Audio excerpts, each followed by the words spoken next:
Abra sua Bíblia na primeira carta de João, no capítulo 2.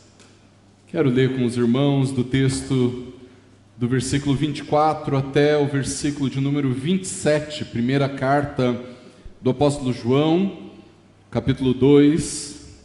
Nós vamos ler, queridos irmãos, do versículo 24 ao versículo de número 27, 1 João 2, do 24 ao 27, a palavra do Senhor diz assim: permaneça em vocês o que vocês ouviram desde o princípio.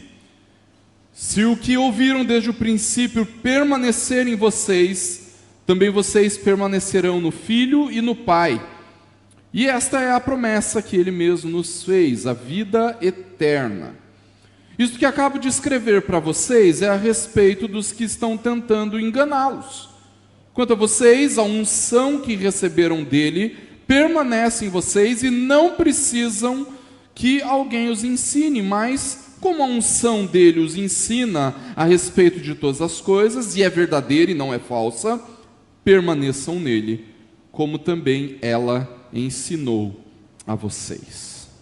Oremos, queridos, rapidamente, mais um instante. Nesse momento eu quero te pedir para você fazer uma oração particular, pessoal, que feche seus olhos, falando assim: Deus, eu preciso que o Senhor fale comigo nessa noite através da Tua Palavra. Vamos fazer isso rapidamente? Ore também por quem está perto de você, para que o seu irmão, sua irmã, seja ministrado na Palavra do Senhor nesta noite também, que o Senhor fale aos nossos corações.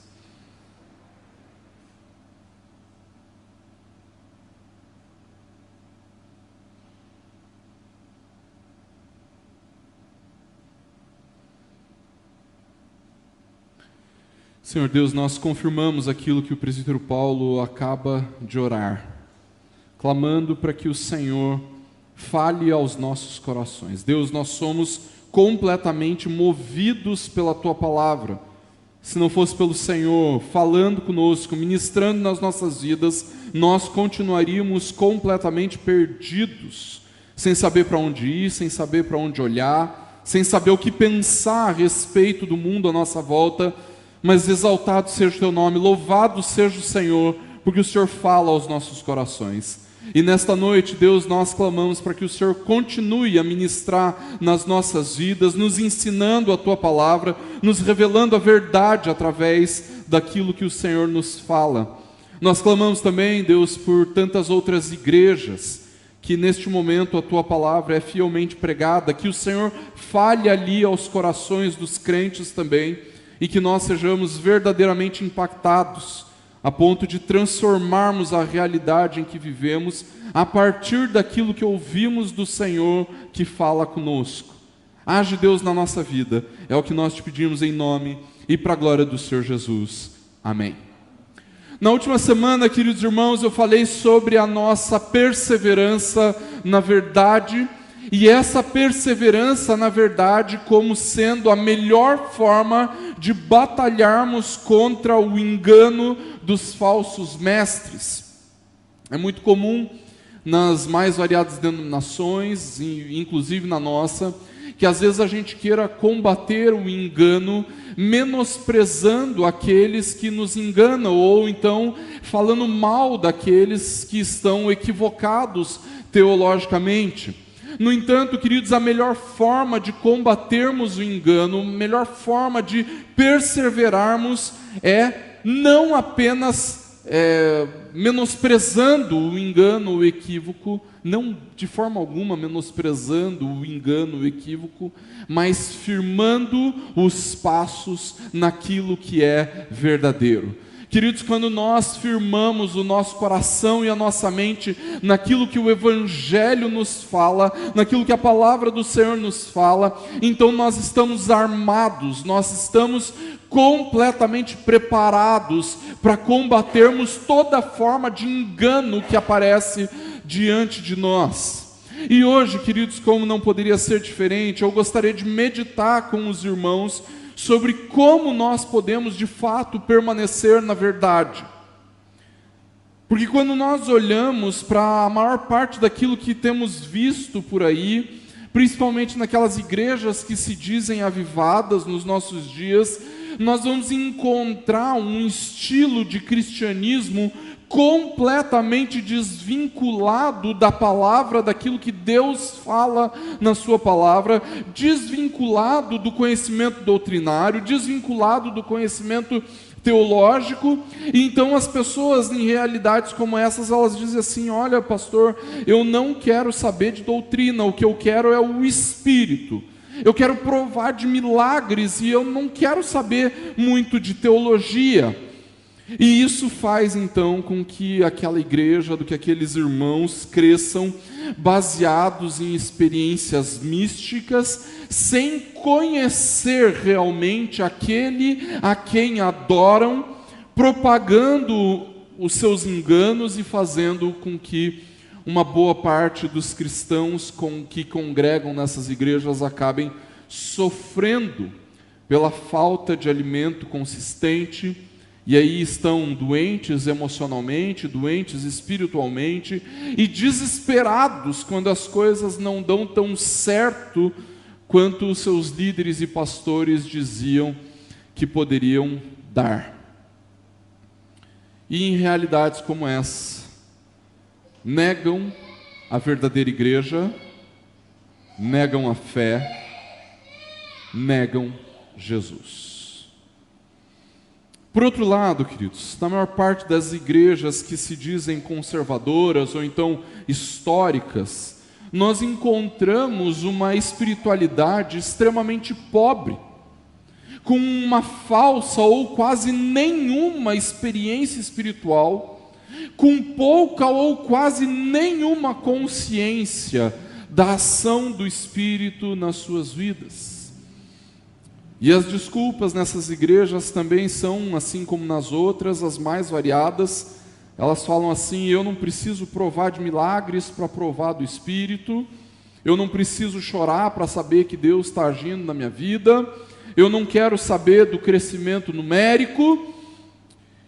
E essas coisas então criam uma igreja e crentes com quase nenhum testemunho, quase nenhuma proclamação. É uma igreja que não cresce, é uma igreja que não evangeliza ninguém, onde são raros os membros que têm uma vida de oração consistente, onde existe pouco ou nenhum quebrantamento diante do mover de Deus, onde existe pouca ou, quem sabe, nenhuma transformação de vida.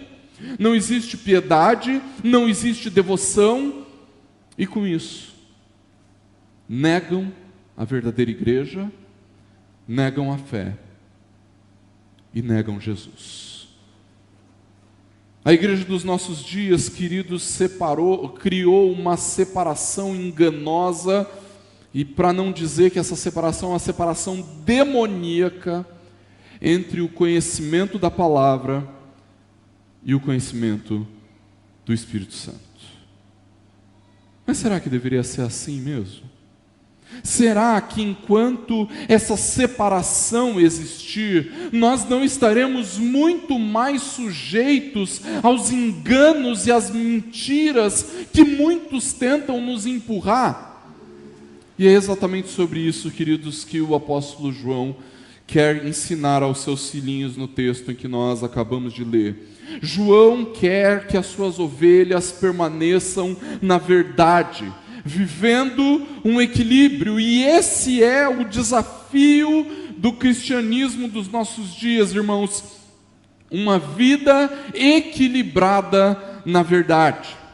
A pergunta então é: como nós podemos viver esse equilíbrio na verdade?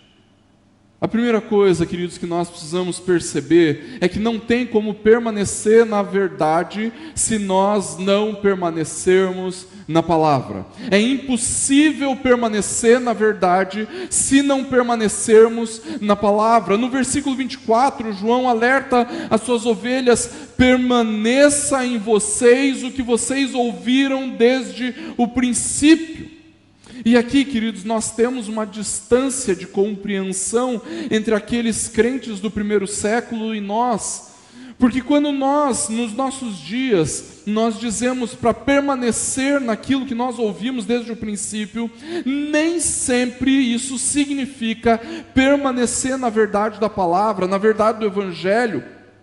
No entanto, aqueles que receberam a carta de João eram crentes que haviam sido evangelizados pelos próprios apóstolos e, quem sabe, pelo próprio João. Para eles, permanecer na verdade do Evangelho era permanecer naquilo que os apóstolos ensinaram desde o princípio. A pergunta para nós é: onde está a verdade do Evangelho que os apóstolos ensinaram desde o princípio? Na Bíblia, na Palavra de Deus.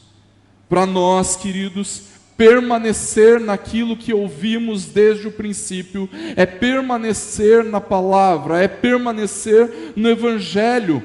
Permanecer naquilo que nós ouvimos desde o princípio não é necessariamente permanecer nos ensinamentos de algum pastor, ou então de algum líder religioso, não é necessariamente permanecer nos ensinamentos de alguma experiência mística que você teve.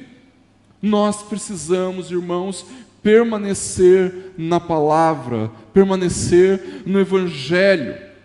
Existem muitas pessoas que se aproximam da igreja, queridos, com a intenção de verem os seus problemas resolvidos, ou então na intenção de ter a sua ganância atendida, ou pelo menos para obter algum alívio para a vida medíocre que levam. Mas deixa eu ser muito honesto com os irmãos. A igreja não existe para isso. A igreja existe, irmãos, para viver o Evangelho. Tudo na nossa vida está vinculado à mensagem de que Jesus, o Filho de Deus encarnado, que viveu perfeitamente sem pecado e pagou o preço do nosso pecado na cruz do Calvário e que um dia vai voltar para nos buscar. Essa é a verdade na qual nós estamos embasados, na qual nós vivemos. Nós estamos na igreja para vivermos essa verdade e aquilo que discorre desta verdade. Mas, irmãos, como é que nós vamos viver a palavra, na palavra, se volta e meia nós queremos achar ou então encontrar outros ensinamentos que sejam mais atuais? Pastor, isso aí, olha, 2000 anos de escrita, não é possível que a gente tenha que continuar dando ouvidos para esse negócio. Não é possível, não tem algo aí mais inclusivo, mais bonitinho para a gente ouvir. Não... Como é que nós vamos viver na palavra, irmãos, permanecer na palavra, se nós nos dedicamos, às vezes, tão pouco em aprender da palavra?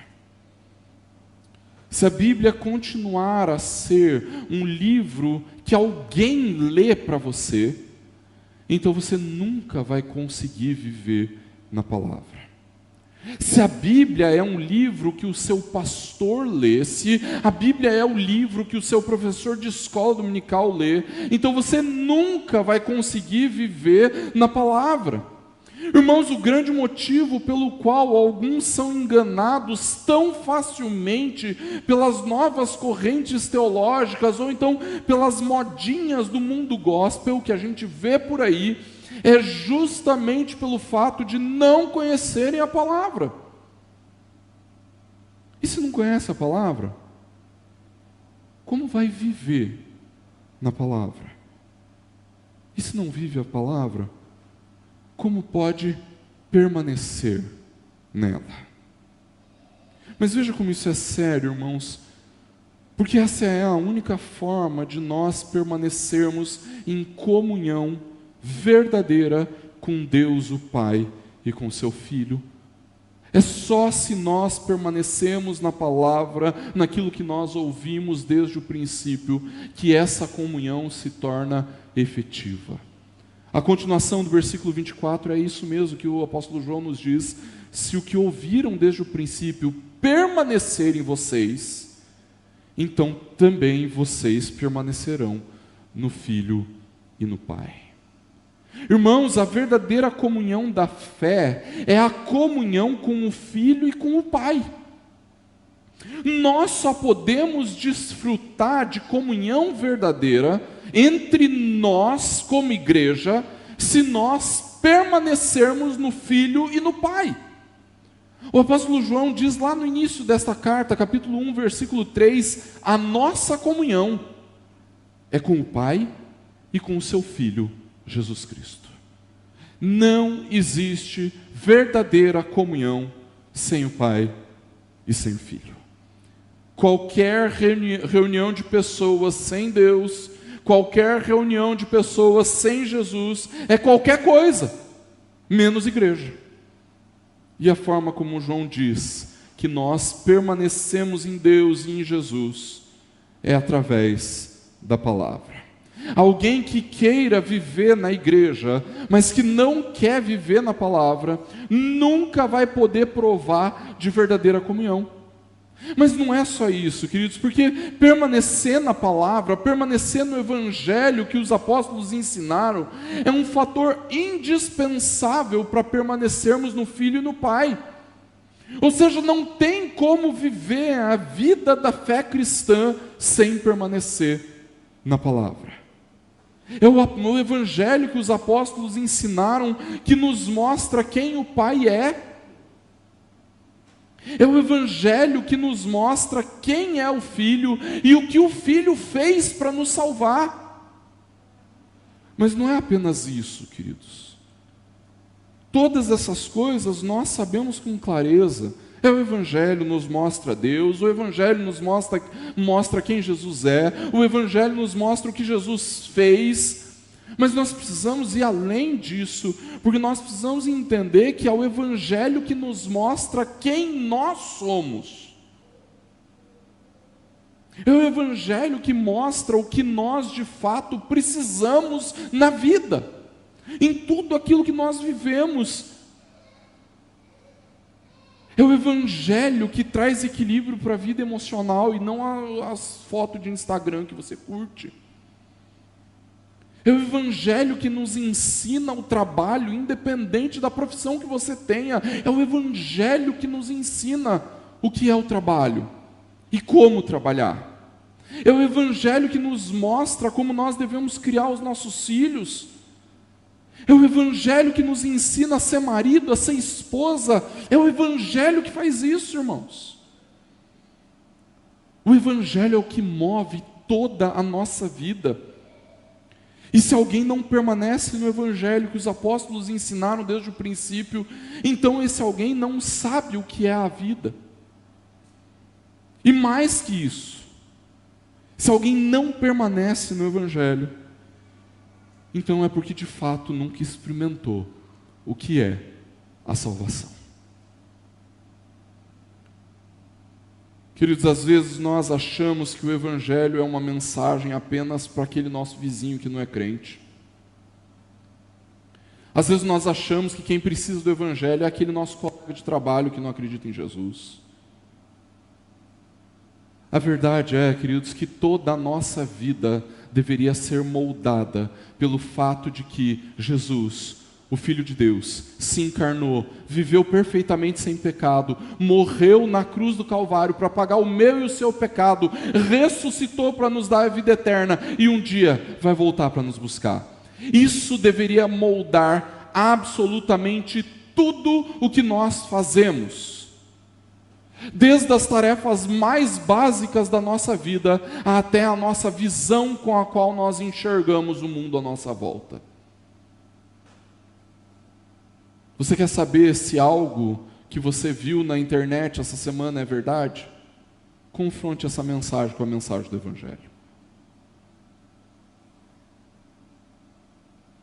Se aquela mensagem propõe um outro Salvador, então ela é falsa. Se o caminho para a sua paz de espírito está a olhar para você mesmo, então essa mensagem é uma mensagem falsa. Se o caminho para você ser um melhor profissional é fazer isso ou fazer aquilo, e não o Senhor Jesus na cruz do Calvário ressurreto, então essa mensagem é falsa. Se o caminho para a educação dos seus filhos é a linha A, a linha B, C, Y, W, Z, qualquer outra, não for o Senhor, então pode ter certeza, esse pensamento é falso, é mentiroso, é enganoso, porque o Evangelho precisa moldar toda a nossa vida, todos os nossos pensamentos, todos os nossos comportamentos. Tudo aquilo que nós falamos precisa ser moldado pelo Evangelho.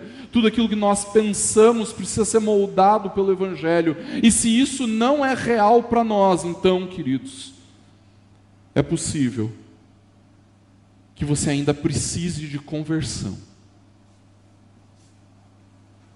Queridos, a doutrina que a nossa igreja ensina, a doutrina da perseverança dos santos, e talvez uma das doutrinas mais maravilhosas a respeito daquilo que nós entendemos como soteriologia ou doutrina da salvação reformada. Acontece que na tentativa de simplificar essa doutrina, alguns dizem que a doutrina da perseverança dos santos ensina que uma vez que nós experimentamos de salvação, então nós estamos salvos para sempre. E de uma forma bem simplista é isso mesmo, porque Deus nunca nos abandona. Apesar de nós, aqueles que estão em Jesus, jamais serão lançados fora, como o próprio Jesus afirma lá em João capítulo 6, versículo 37, todo aquele que o Pai me dá, esse vem a mim, e o que vem a mim, de modo algum, o lançarei fora. No entanto, queridos, a nossa perseverança, ela não se dá pelas nossas capacidades ou esforços. Ela acontece porque Deus exerce a sua graça, nos fortalecendo, nos fazendo crescer na fé e nos fazendo permanecer na palavra. O Senhor nos faz permanecer no Evangelho, queridos, e se você não permanece no Evangelho, é porque você ainda precisa de conversão.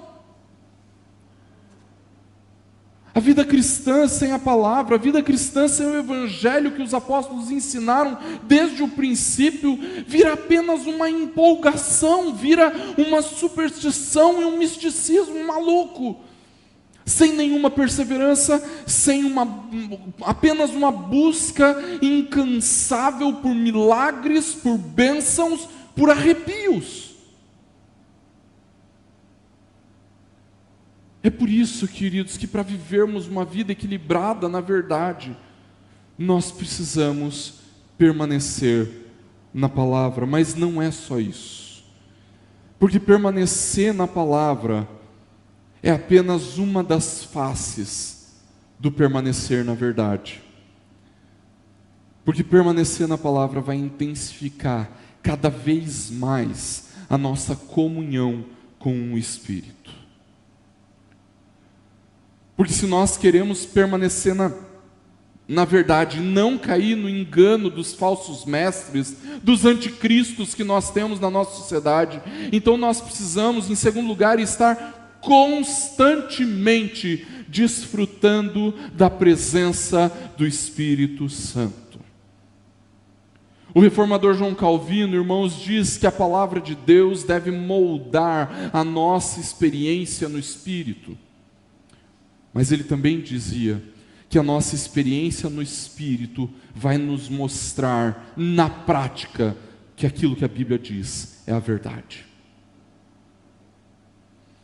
O que ele quer dizer com isso, queridos, é que a palavra intensifica a nossa comunhão com o Espírito, e o Espírito nos faz amar cada vez mais a palavra de Deus. É por isso que quando nós desfrutamos verdadeiramente da presença do Espírito, então nós permanecemos na verdade, nós não caímos em enganos, porque o Espírito Santo é o Espírito da verdade. E é isso que João diz no versículo 27, quanto a vocês, a unção que receberam dele permanece em vocês, e não precisam que alguém os ensine, mas como a unção dele os ensina a respeito de todas as coisas, e é verdadeira e não falsa, permaneçam nele, como também ela ensinou a vocês. No sermão anterior, queridos, eu disse que essa unção da qual João fala aqui, nada mais é do que a presença do Espírito Santo nas nossas vidas. E o que João está nos falando aqui, queridos, é que a presença do Espírito em nós, uma presença que nós recebemos em Cristo, ele permanece em nós. E essa presença do Espírito Santo em nós vai nos mostrar a verdade. Vai testificar a respeito de todas as coisas que estão relacionadas com aquilo que nós entendemos como vida cristã. É o Espírito Santo que nos revela Jesus, irmãos. E é por isso que é o Espírito que nos faz conhecer a verdade, porque a verdade está em Jesus, e tudo o que passa de Jesus é um engano. Todo ensino espiritual que não tem Jesus como alvo é anticristo. É por isso que os crentes não precisam de novos ensinamentos.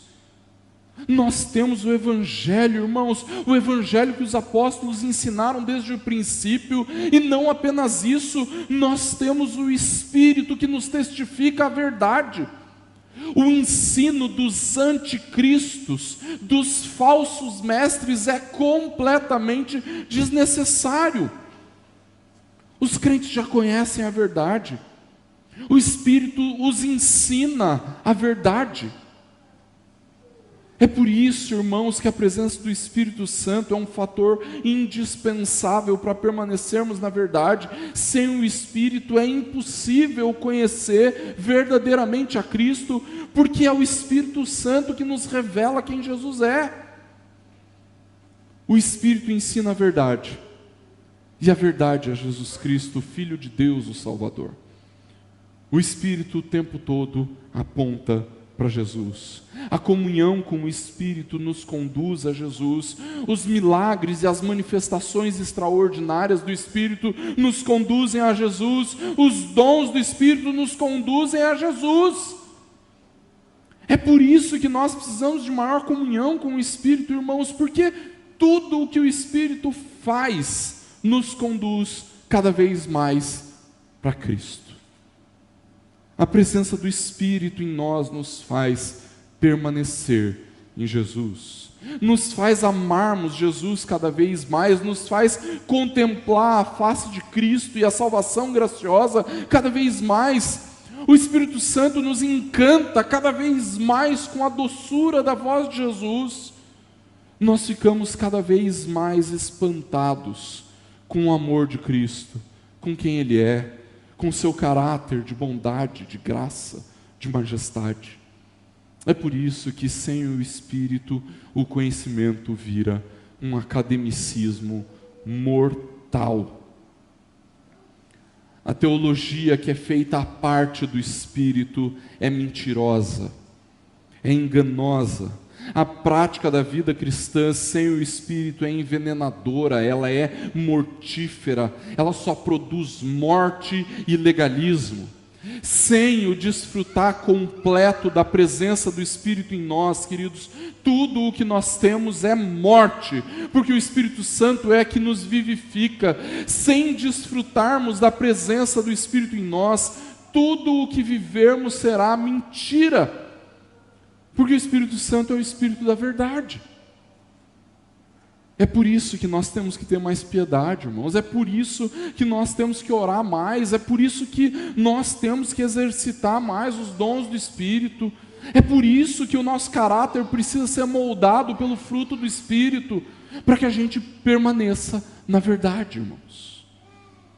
A presença do Espírito nos crentes é a garantia que nós não seremos enganados. Vamos permanecer na verdade, porque o Espírito Santo permanece em nós. Mas você deve ter reparado que eu pulei aí os versículos do meio, né? Eu li o primeiro, li o último. Pastor, e no meio disso tudo aí, o que vai sair disso daí? O texto também nos diz, queridos, qual é a consequência daqueles que permanecem na palavra e no Espírito. Qual é, então, a primeira consequência de vivermos uma vida equilibrada na verdade? A primeira consequência, queridos, é que nós mantemos a consciência da promessa da vida eterna.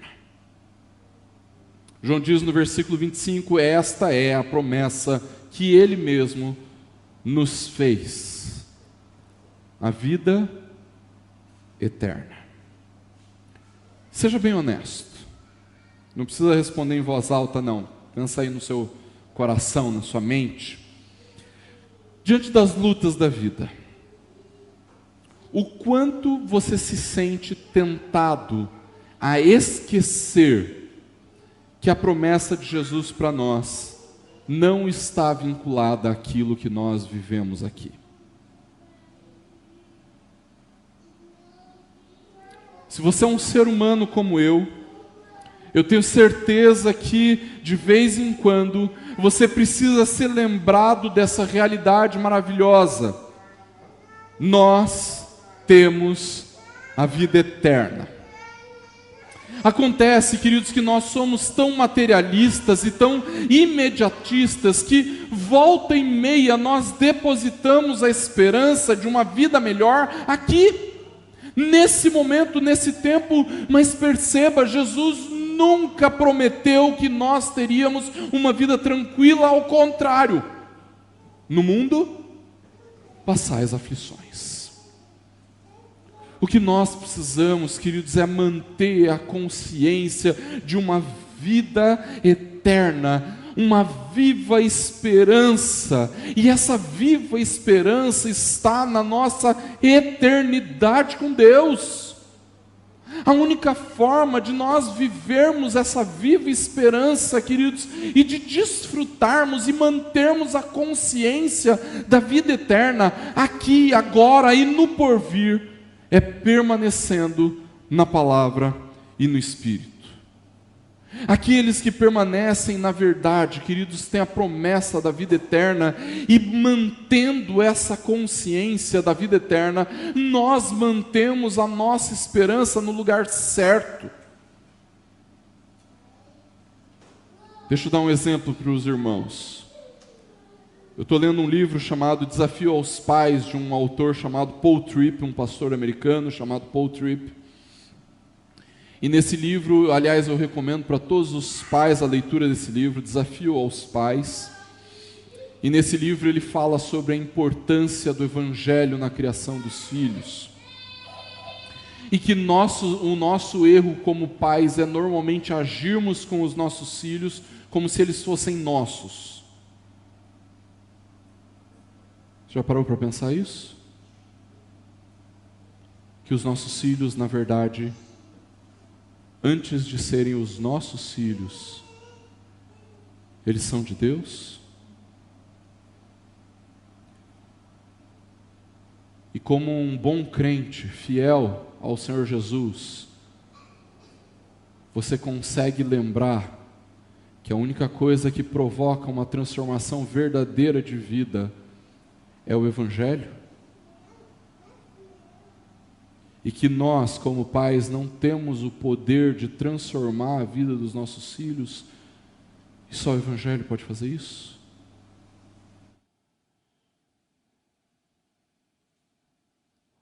Hoje, na hora do almoço, o pastor Lucas foi testemunha.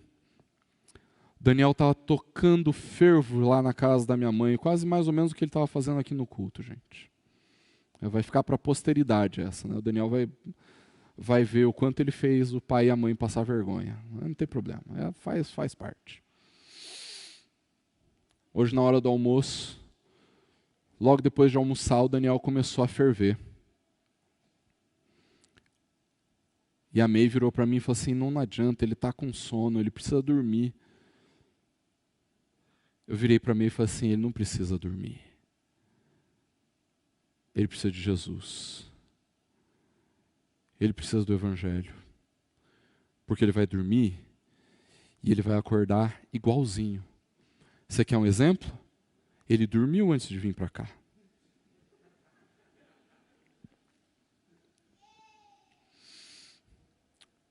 Irmãos, o que nós precisamos é de manter a viva esperança na vida eterna. E nós só mantemos a viva esperança na vida eterna permanecendo na palavra, permanecendo no Espírito. É por isso, queridos, que o que está em jogo aqui não é uma simples discussão teológica. Eu vou caminhar de acordo com a palavra, ou então eu vou caminhar de acordo com o Espírito. O que está em jogo, irmãos, é a permanência na verdade. Não são opiniões teológicas diferentes, mas é a promessa da vida eterna, irmãos. Ah, pastor, eu quero ser de uma igreja mais avivada. Ah, pastor, eu quero ser de uma igreja mais tradicional. Não importa o que você quer ser, não importa o tipo de igreja que você quer. Se você quer viver a vida eterna, você precisa permanecer na verdade. E não existe outra forma de permanecer na verdade, senão permanecer na palavra e desfrutar da presença do Espírito. Não dá para escolher um lado, ou são os dois, ou não é nenhum. Mas existe também uma consequência para aqueles que permanecem na verdade, irmãos. Porque quando nós permanecemos na palavra, desfrutamos da presença do Espírito Santo em nós, nós guardamos, temos a nossa mente guardada e o nosso coração protegidos do engano. Foi por isso que João escreveu aos seus filhinhos, ele diz isso no versículo 26, isso que eu acabo de escrever para vocês é a respeito dos que estão tentando enganá-los. Irmãos, todos nós, do mais novo na fé ao mais experiente, todos nós corremos o risco de cairmos no engano. Não importa o quanto você conhece de teologia, não importa o quanto você já provou do Espírito, todos nós corremos o risco de cedermos ao engano. Afinal, irmãos, sejam sinceros, quantos irmãos que viviam a vida como igreja intensamente, você já viu se desviarem da verdade? Sejam eles tradicionais, e aí eu vou usar aspas, né? Sejam eles tradicionais ou avivados. Sejam daqueles que conheciam a teologia ou daqueles que tinham grandes experiências no Espírito. Todos correm o risco de serem enganados. E é justamente por isso, irmãos, que nós precisamos permanecer na palavra e desfrutar da presença do Espírito, senão mais cedo ou mais tarde nós seremos enganados, irmãos. Ah, pastor, eu não. Eu sou presbiteriano de berço. Eu fui ensinado na doutrina presbiteriana pelo muito digníssimo reverendo fulano de tal. Eu não vou cair no engano. Queridos, essas pessoas que tinham sido, que para quem João estava escrevendo, tinham sido discipuladas pelo próprio apóstolo João. Você já pensou nisso? João, um discípulo de Cristo que andou com Jesus, que ouviu Jesus, que viu Jesus, ele havia ensinado boa parte dessas pessoas a respeito do Evangelho, e mesmo assim ele precisou escrever um Evangelho, 3 cartas e o Apocalipse, para que os seus filhinhos não caíssem no engano dos anticristos. Ah, pastor, mas essas coisas acontecem só com os presbiterianões tradicionais, que amam mais a doutrina do que amam o Espírito. Eu, por exemplo, eu já caí no poder, eu já orei em línguas estranhas, testemunhei curas e tudo mais. Eu não corro esse risco. Eu não corro o risco de cair no engano. Será? As pessoas para quem João escreve haviam visto grandes milagres, irmãos. Tinham ouvido o próprio João, o apóstolo do Senhor, e João tinha tido visões. O livro do Apocalipse é inteiro a respeito das visões que João teve, irmãos. E mesmo assim, essas pessoas caíram no engano dos anticristos. A verdade, irmãos, é que se nós não permanecemos na palavra e não desfrutamos dessa comunhão com o Espírito, nós seremos sim, com toda certeza, enganados por aqueles que negam a Cristo, que negam a verdade da palavra e que maldizem o Evangelho. E é por isso, irmãos, que nós não temos escolha. Não dá para escolher um lado. Ou permanecemos na palavra e desfrutamos do Espírito, ou nós não teremos nenhuma nem outra coisa. Concluindo, queridos, a igreja dos nossos dias criou essa separação enganosa, essa separação maligna, demoníaca, entre o conhecimento da palavra e o desfrutar do conhecimento do Espírito. O que parece é que crer na ação do Espírito é contrário ao conhecimento da palavra. Da mesma forma, parece que o conhecimento da palavra é contrário a crer na ação do Espírito. Mas essa é uma crise que os puritanos do grande avivamento do século 17 e 18 nunca entenderiam. É uma crise que os reformadores do século 16 nunca entenderiam. É uma crise que a igreja dos primeiros séculos nunca entenderia.